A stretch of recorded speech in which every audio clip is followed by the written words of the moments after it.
भारत के संविधान के किस अनुच्छेद के अंतर्गत करों को केंद्र द्वारा लगाया और एकत्रित किया जाता है, लेकिन केंद्र और राज्यों के बीच वितरित किया जाता है?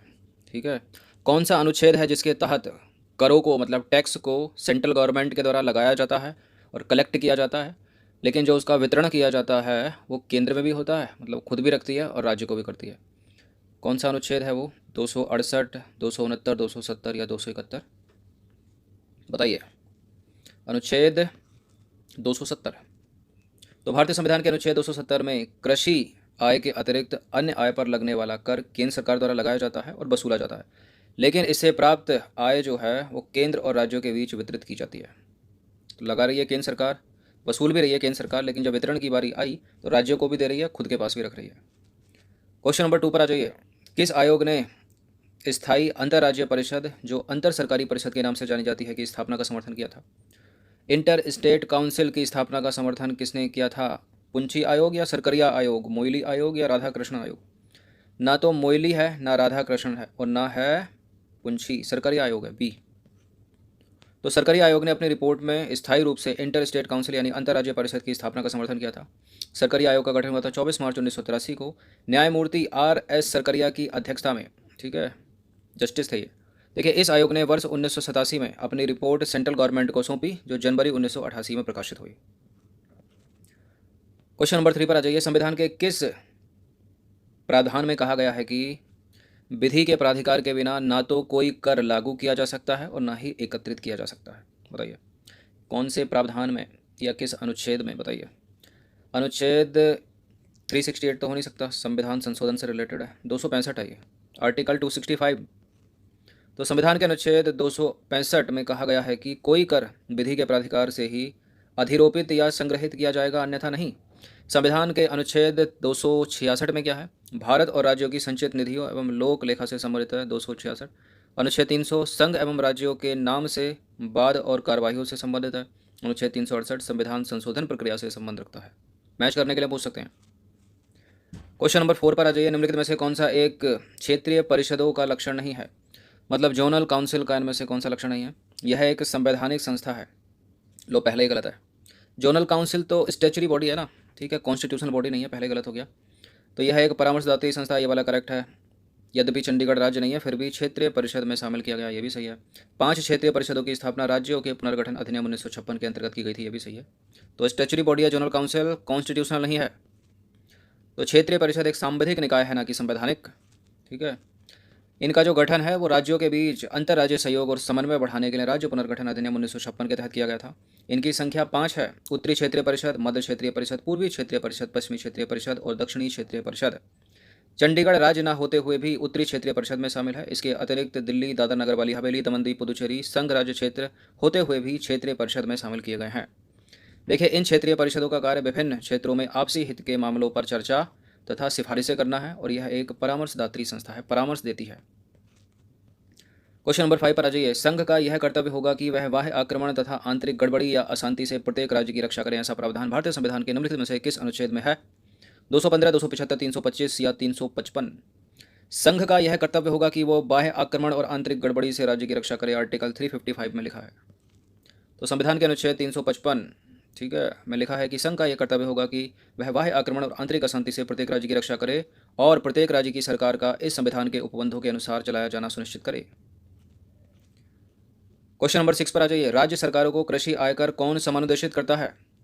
वित्त आयोग, राष्ट्रीय विकास परिषद, अंतर्राज्यीय परिषद, भारत का संविधान? वित्त आयोग लगाकर इसको गलत मत कर दीजिएगा। भारत का संविधान, कॉन्स्टिट्यूशन ऑफ इंडिया। तो संविधान के अनुच्छेद 274 के अनुसार कृषि आयकर या ऐसे कराधान जिनमें राज्य हितबद्ध है हेतु प्रावधान नियत किए गए हैं, आर्टिकल 274 यानी आर्टिकल में लिखा है, तो संविधान कह रहा है। क्वेश्चन नंबर 7 पर आ जाइए। जनसंख्या नियंत्रण एवं परिवार नियोजन जो विषय है किस सूची के अंतर्गत वर्गीकृत किया गया है?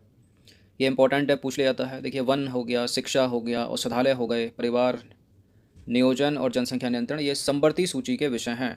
मूल संविधान में 47 थे और अभी कंकरेंट लिस्ट में समवर्ती सूची में 52 विषय हैं। कहाँ से ली गई है समवर्ती सूची? किस देश के संविधान से ली गई है? ऑस्ट्रेलिया के संविधान से ली गई है। तो समवर्ती सूची में शामिल विषयों पर देखिए, राज्य विधायिका और संसद दोनों को विधि निर्माण करने की शक्ति प्राप्त है, ठीक है। समवर्ती सूची में मूलतः जब संविधान बना था 47 विषय थे, परंतु बाद में 5 विषय 42वें संविधान संशोधन 1976 के द्वारा जोड़े गए। इस प्रकार वर्तमान समवर्ती सूची के अंतर्गत कुल विषय की संख्या 52 हो गई है, 52 हो गई है। ठीक है। इस सूची में शामिल प्रमुख विषयों के अंतर्गत शिक्षा, वन, जनसंख्या नियंत्रण, परिवार नियोजन, स्वच्छता और औषधालय आदि शामिल हैं। क्वेश्चन नंबर 8 पर आ जाइए। केंद्र और राज्यों के मध्य शक्तियों के वितरण के लिए भारत का संविधान 3 अनुसूचियों को प्रस्तुत करता है। निम्नलिखित में से कौन से 2 अनुच्छेद शक्तियों के वितरण को विनियमित करते हैं?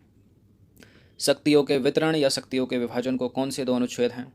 देखिए 4-5 में कहाँ नागरिकता, ये तो हो नहीं सकता। ठीक है। और डी आंसर इसका हो जाएगा 245 से लेकर 246। तो संविधान का है भाग 11। ठीक है। इसके तहत संघ और राज्यों के बीच शक्तियों से संबंधित कौन कौन सी हैं? विधायी शक्तियाँ, प्रशासनिक शक्तियाँ और वित्त शक्तियों का विवरण जो है दिया गया है।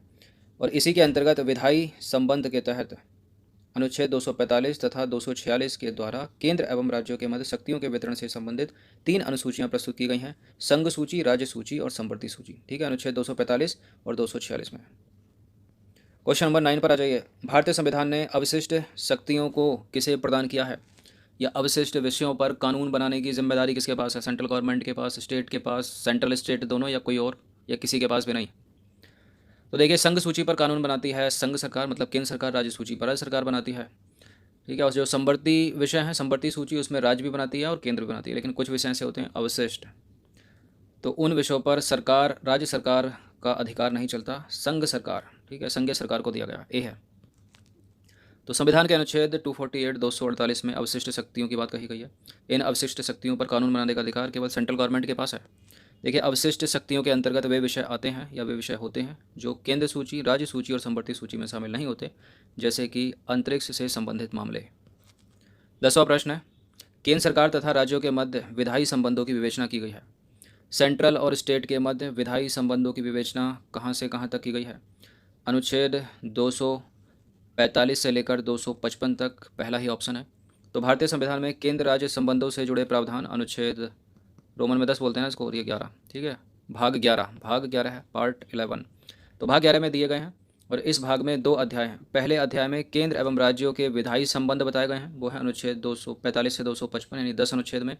और दूसरे अध्याय में प्रशासनिक या कार्यकारी संबंध का उल्लेख हुआ है, वो है 256 से लेकर 262 के बीच में। ठीक है।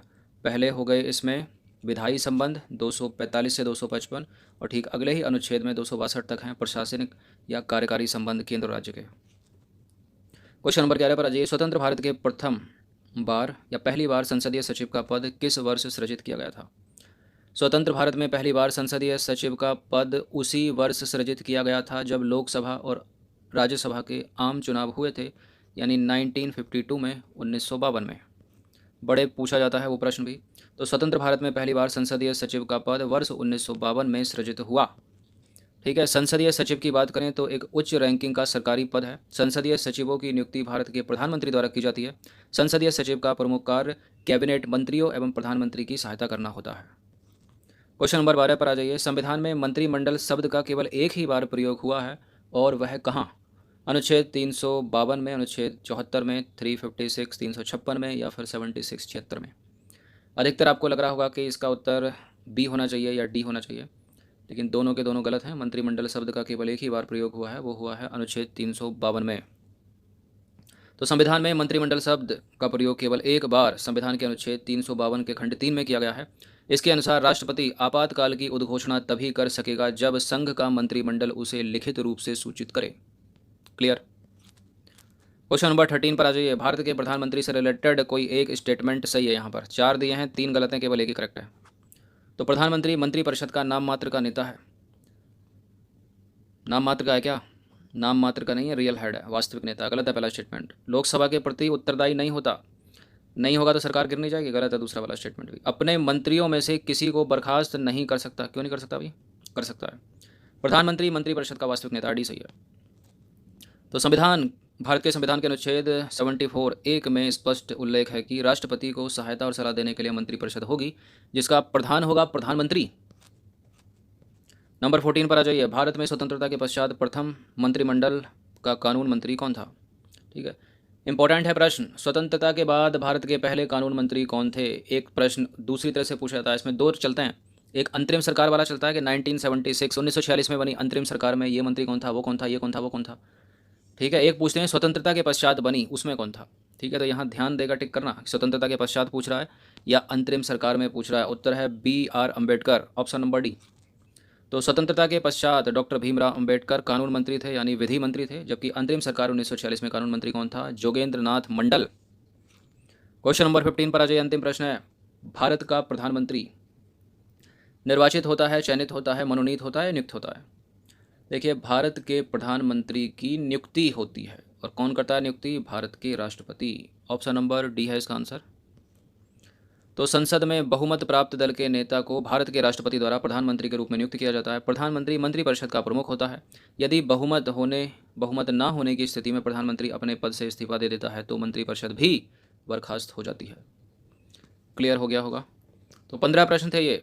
इंडियन पॉलिटी की इनकी प्रैक्टिस एक बार कर लीजिएगा। इंडियन पॉलिटी प्लस कॉन्स्टिट्यूशन बोलेंगे इसको। ठीक है, राज्य व्यवस्था और संविधान। देखिए, कोई भी टेस्ट अपलोड होता है इसको इग्नोर ना करें, एक बार ज़रूर देखें। ठीक है, एक एक टॉपिक से हम प्रश्न बना रहे हैं, कम से कम 10-10 तरीके से। ठीक है, ताकि पूछे जाने की संभावना, मतलब करेक्ट होने की संभावना बढ़ जाए अधिक से अधिक। बस आप प्रैक्टिस करते रहिए, याद रखते रहिए। ठीक है, धन्यवाद।